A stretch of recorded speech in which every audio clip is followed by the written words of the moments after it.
രാവിലെ നമുക്ക് കറി വെക്കാൻ ഒന്നുമില്ലാന്ന് തിരിച്ചറിയുമ്പോൾ നമ്മൾ ടെറസിലേക്ക് വരുന്നു. എല്ലാവരെയും ഒന്ന് കാണുകയും ചെയ്യാം, നമുക്ക് ആവശ്യമുള്ളതൊക്കെ എടുക്കുകയും ചെയ്യാം.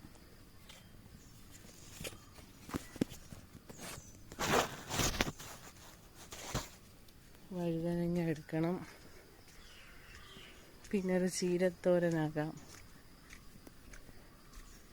അതിൻ്റെ കുപ്പികളിൽ ഇങ്ങനെ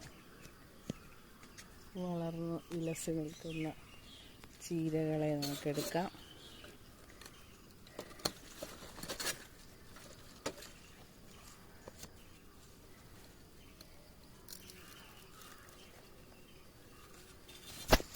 ഈ ബ്ലാത്താങ്കര ചീരയുടെ ഒരു പ്രത്യേകതയായിട്ട് പറഞ്ഞിരുന്നു, അവർ നല്ല ഉയരം വെക്കും, പെട്ടെന്ന് മുറ്റിപ്പോവുകയോ പൂക്കുകയോ ചെയ്യത്തില്ല. അത് ശരിയാണ്, നല്ല പൊക്കം വെക്കാറുണ്ട്, പക്ഷേ